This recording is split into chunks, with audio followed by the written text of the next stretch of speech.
A little over 4 weeks ago, I made the decision to purchase an RSV that had been left abandoned in a garden for 8 years. And I think I might have just saved it.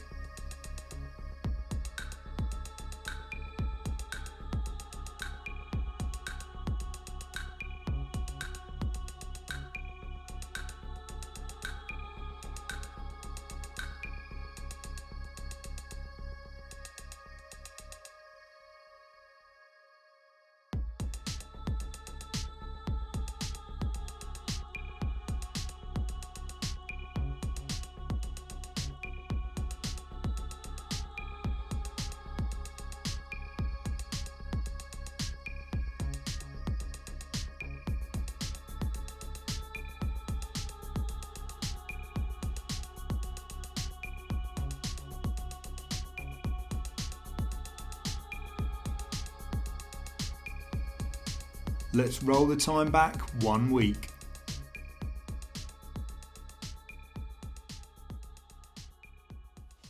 Good morning YouTube and welcome back to the channel and episode 3 of Project RSV, and I point to a pile of bits really. So today's episode we're going to have to sort the bodywork out. It's been sprayed badly before over the stickers in a really nasty way. It does not look clever at all. So I'm going to have to sand it all back down, put a primer on it, put a matte black paint on it, getting it ready for that beautiful red and black colour scheme. And we need to sort out the fuel tank, which unfortunately, because of the fuels that we now have, it's caused it to expand and swell and it's cracked the paint and it looks an absolute mess. But yeah, let's get into it and I hope you enjoy.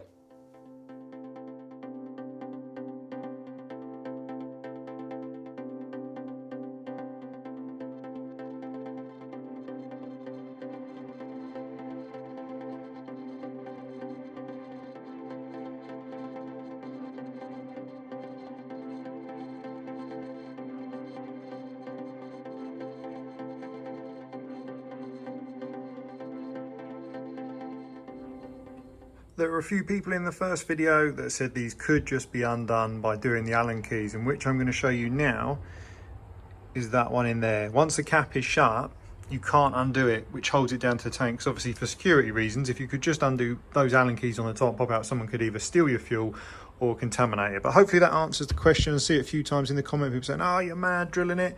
You should have simply undone the Allen keys. But as you can see there, it's not doable, unfortunately, unless it's unlocked.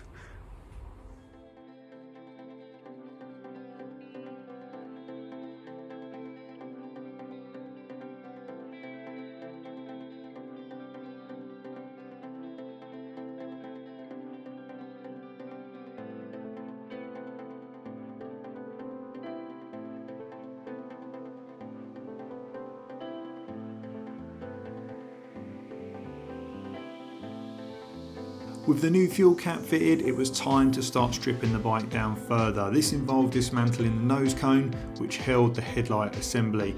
As can be seen, I continue to find more snails hidden within the bodywork. Obviously, where it's been in the garden for such a long time, it became home to a few things. Now, unfortunately, whilst removing the screen, I did manage to round one of the Allen key bolts off. These are Ali, and unfortunately, they're not very hard wearing. Whether I rounded it or someone before did, I don't know. But essentially, it wouldn't come undone, which meant it needed to be drilled.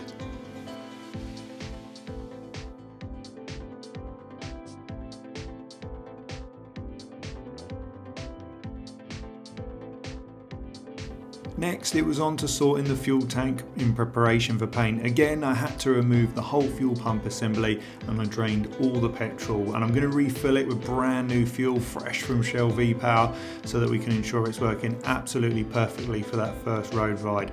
As can be seen, it's time consuming. I've time-lapsed it all so it hopefully runs through it, but it was a good 20 minutes, half hour of messing about, stripping all the stickers and the tank pad off the tank.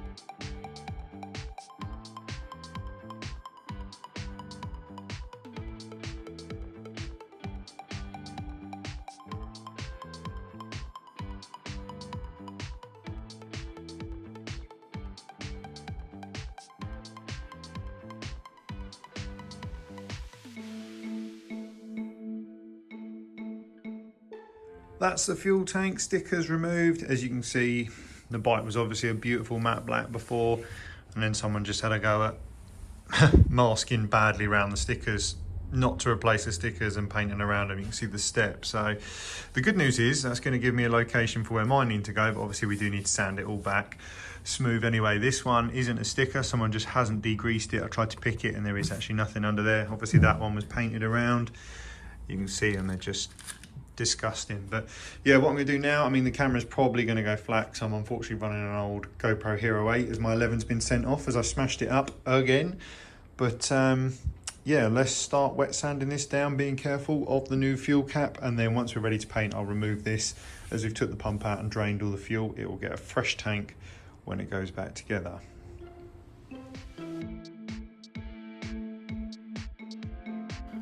I then moved all the old sound deadening from the bottom of the tank and blocked up the fuel pump hole.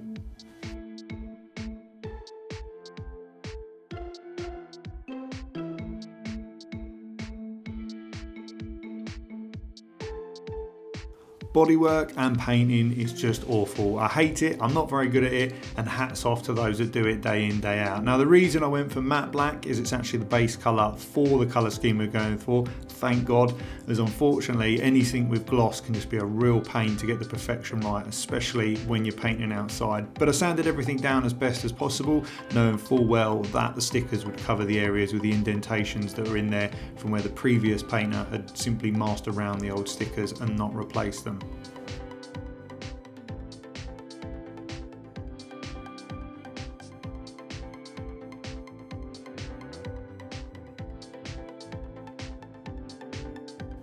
With my homemade spray rig set up outside, I moved the fuel tank in position and began degreasing it using my trusty clutch and brake cleaner, as can be seen here.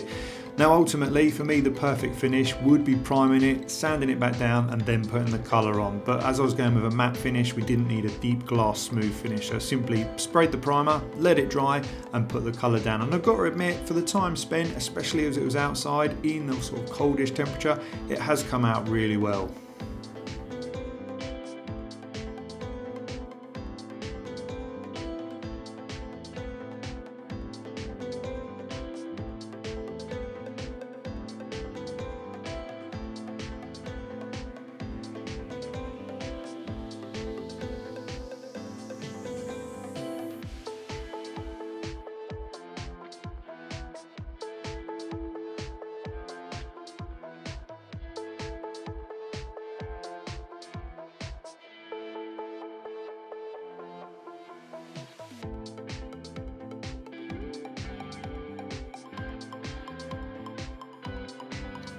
With the tank freshly painted and very soft, I did then refit the new fuel cap. I'm not a massive lover of race caps, but it does look really cool against the black.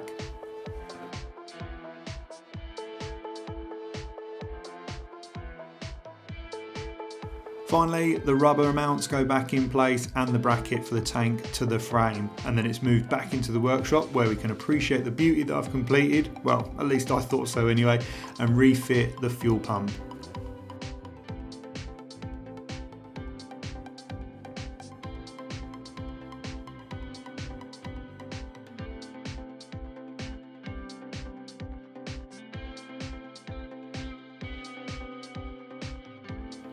Being the impatient sod that I am, I couldn't resist getting the tank back on. I knew I had to be super careful as the paint was still very soft as it dried for about 3 or 4 hours. But ultimately it did go on nice and straightforward, and it really does finish the bike off. It's so much better than that grey that was on there previously.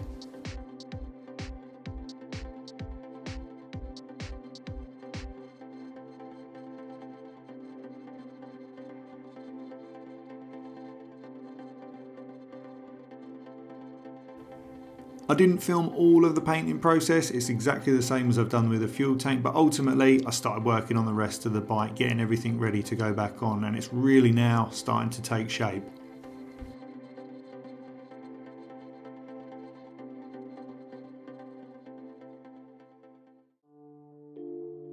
The tail light unit was stripped down, cleaned and also treated with some ACF 50 to bring those plastics back to good order.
With the rear of the assembly of the bike complete, it was now time to bring the old girl back into the workshop for the final time.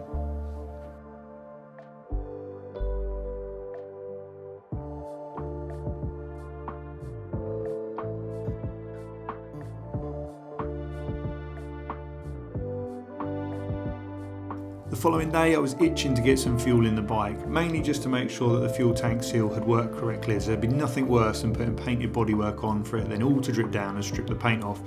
Unfortunately, and just with my luck, as I was filling the bike up, I got a splashback from the jerry can which splattered over the tank. So not ideal, but I'm certainly not going to be repainting it again. It hasn't removed any paint, but it's definitely put some light marks on it, unfortunately. Just very frustrating with the level of the build going as it is.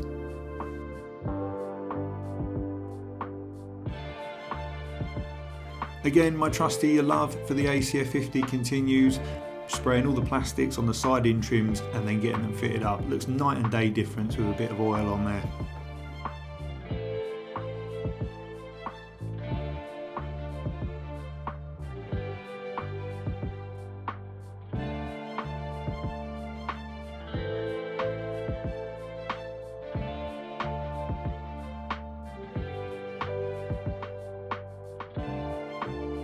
Then it's simply a case of just refitting the seat.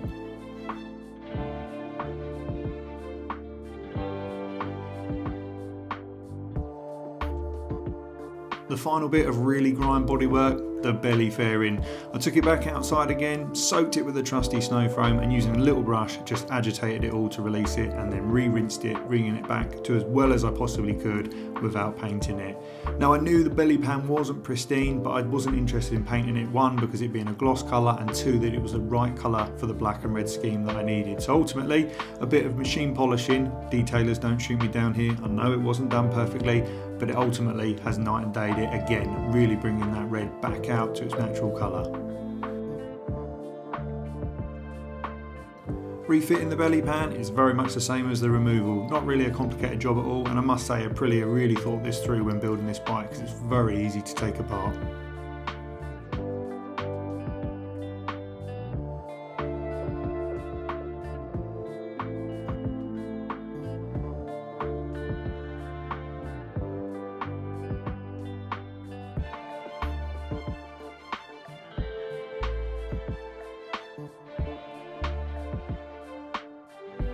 The bar ends, probably the worst looking part of the bike. It really let it down and was now really showing its age, and as those saw in the previous video, unfortunately when doing it with the Allen key they just continued to spin the outer shell. Now having a look at this I didn't realise how involved these were for bar ends. There I was thinking it'd just be a 6mm bolt running through into like a rubber grommet inside the end of the bar end. Not the case at all, and unfortunately it involved me drilling both sides completely out just to get them removed, and then I bought some ones off eBay which were I think about £10 for the pair, just a pair of lead ones, already painted. You can't really go wrong at that price, but unfortunately because of the way the Aprilia bar ends go in, they didn't fit. But again, good news, trusty Stanley knife just managed to trim them down and they went straight in and tightened up factory perfect.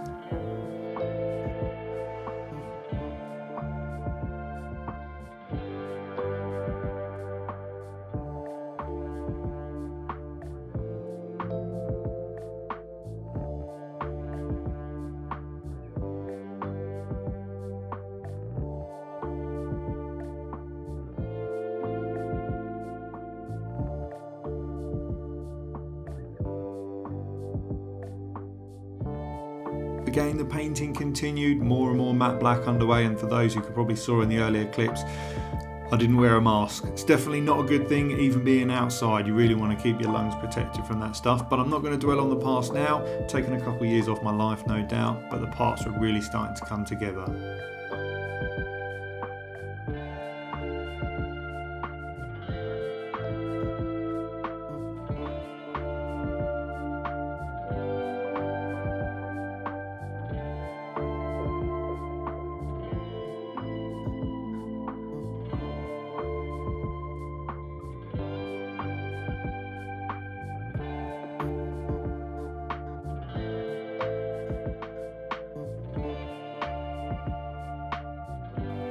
Also attempted to repair the carbon fibre side pods. Unfortunately the left hand one has cracked, it looks like it may have hit something or been rested against something. Tried sanding it down, putting a clear coat on it, clear coated the right side as well. They look a lot better, but certainly still not perfect.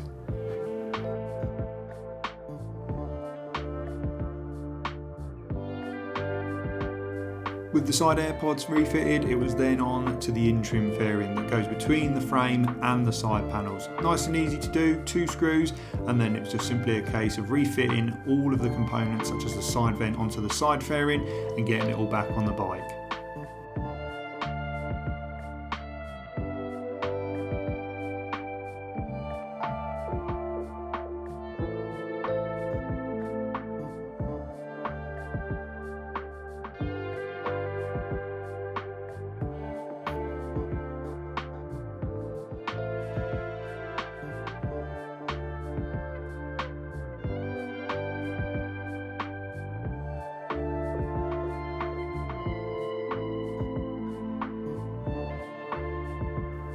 Whilst apart, I also gave the indicators a quick bit of loving with the ACF 50.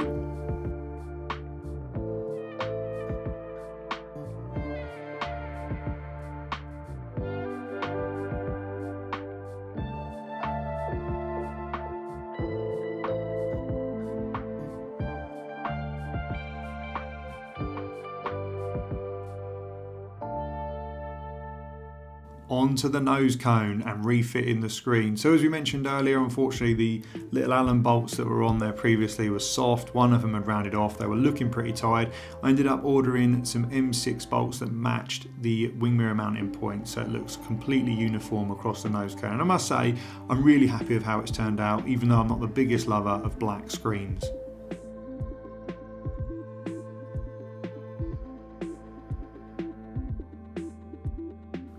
Spent a little bit of time cleaning up the headlight. Normally I'd bring it outside with a pressure washer, but as it was freezing cold, I opted for the Auto Clean vinyl and rubber care, and again it looks factory fresh. With the headlight unit refitted, it was now time to fit it all back on the bike.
And it finally is starting to look like a motorcycle again. Oh, so good to see it with all the bodywork back on. Now, I can't put the side trims, carbon grille bits back on that I've tried to repaint because I think the sticker kit runs underneath it and it's a pain popping those clips back in. So obviously still got to do that. I've ordered the kit from Imageworks. I've seen their stuff online. It looks fantastic. It's got a week turnaround time, which really isn't that bad.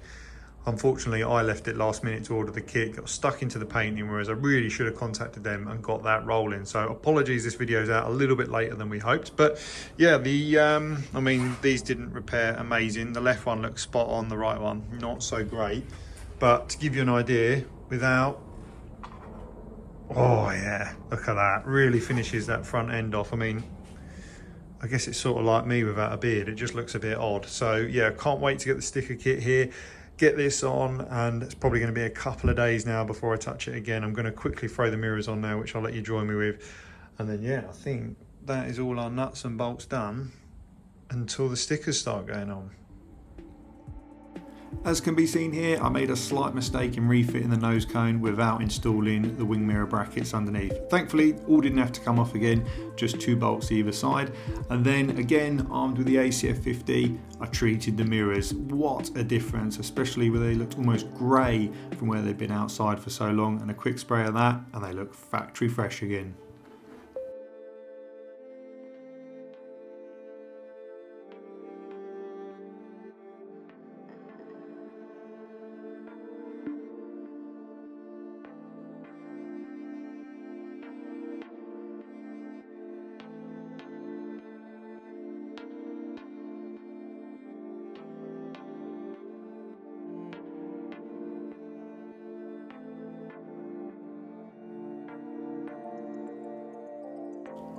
The final job for the evening was removing the old number plate. It looked very tired, you can't really see it in the video, but it's the little touches like that for me that don't cost a lot of money and make a big difference changing over. And I also don't like having number plates screwed on. I prefer having them double-sided so that they don't get any water ingress and it just looks much cleaner. So hopefully in the next couple of days the new number plate will arrive.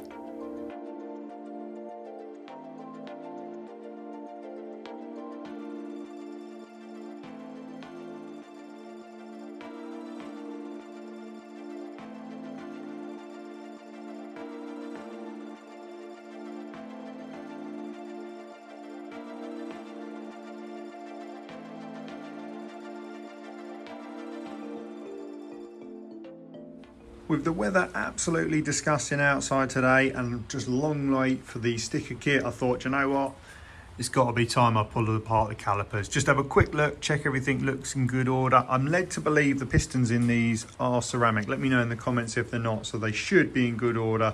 They're generally quite hard wearing, but obviously there's a lot of garum and build up in there. Try to clean it out with all the pressure washer, but I'm just going to take the bolts off, take the caliper out, take the pads out, and just give it a good overhaul look. And obviously if there are any issues, we're going to have to order a caliper rebuild kit. But as we found out when we were bleeding the brakes, everything seems to be in order, there's no dragging. The other thing that Griff told me from AP Workshops is the link on the rear suspension. I mean, I've had a quick look in there, I can't see any issues visually, but we will be obviously taking it to MOT at the weekend, so I'm sure they'll let me know if there's any free play in it, and if there is, obviously we're going to have to get that addressed. As he said, it's something that's becoming more of an issue on the RSV of this age.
The sticker kit has arrived. Hats off to the Imageworks.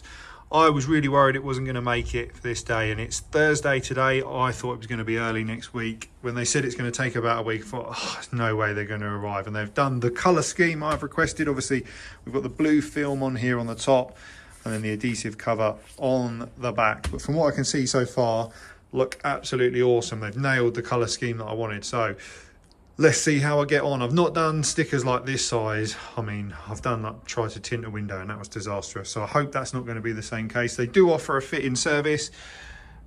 Obviously, for your guys' entertainment, we're going to try and do it ourselves. And when I was on their website, one-offs. I think they're going to be the people to do the Hoonagrom, my little MSX with a 300cc two-stroke motor in it. Looks like they're going to be able to smash it if they can do this. So yeah, let's try and get these on, do a couple on video, and then fingers crossed, we will have the colour scheme that I desire. On with a window cleaner to degrease the panels. It was then on to trimming the stickers. I guess this is one of those things. It was relatively cheap for the whole kit, coming in at £135. So I certainly don't mind having to do a little bit of trim work to get these to fit perfectly. Now, to apply them, must say, pretty straightforward. Obviously, as we get on later into the video, things get a little bit more challenging with the curved panels, but for the fuel tank and especially the little milli sticker below the nose cone, it was all pretty straightforward.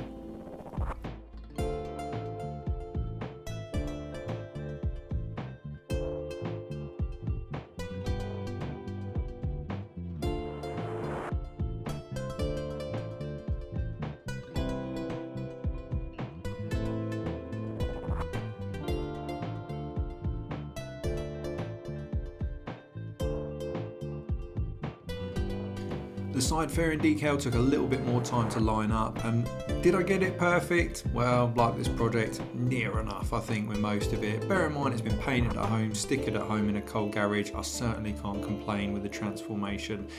The hardest bit was definitely trying to wrap over the grille or the insert area that had already been wrapped in a carbon effect scheme, and that had some bubbles in it in itself. So it's certainly not 100% perfect, but it really started to come together, and compared to what it looked like when I bought the bike, wow, night and day difference.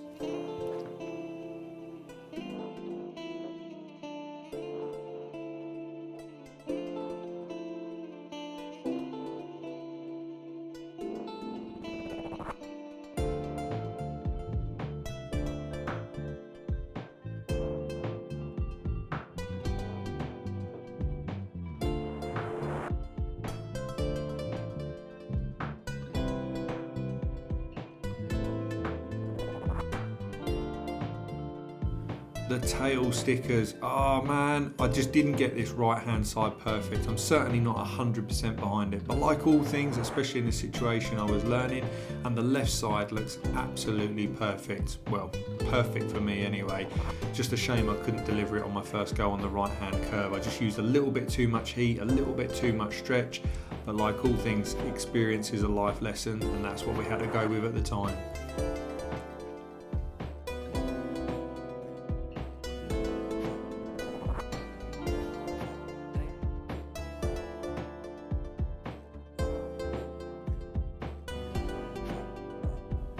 Onto the nose cone. This part of the bike I was really looking forward to do, because it's such a big area, such an old school headlight, that it just needed modernising, and that is exactly what this sticker kit does.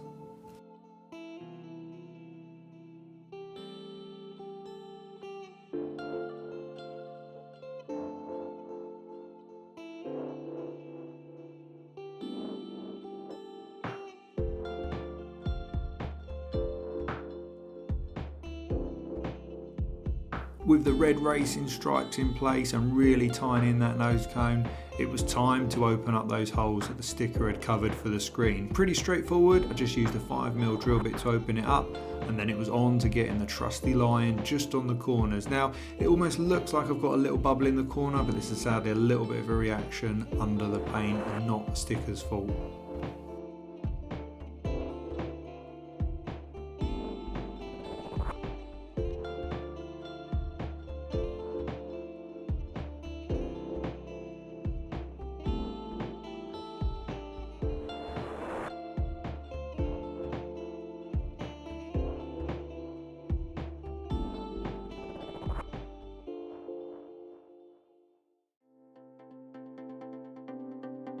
Finally, the carbon fibre aero wings are put on, well, aero wings of the 90s I guess, and then it's finished off with a sticker on the hugger and the rear of the bike. And wow, oh wow, doesn't that just look fantastic?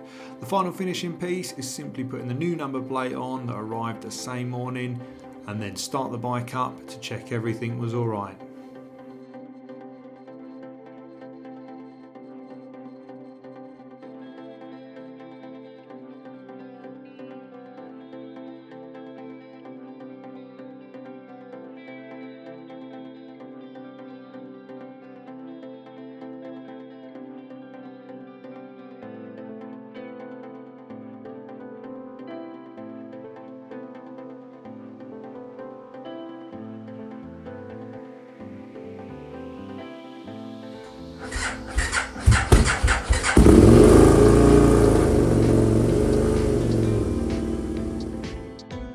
Sadly, the dreaded fuel hose came back to be an issue again. We're going to go over this in another video. I'm going to need to contact AP Workshops and get their revised kit, because it certainly puts doubt in your mind of it failing. I've ended up using some tougher clips to hold it in place, and the bike did make it to MOT. Now, this was my first ride in the absolute downpour that is the British weather.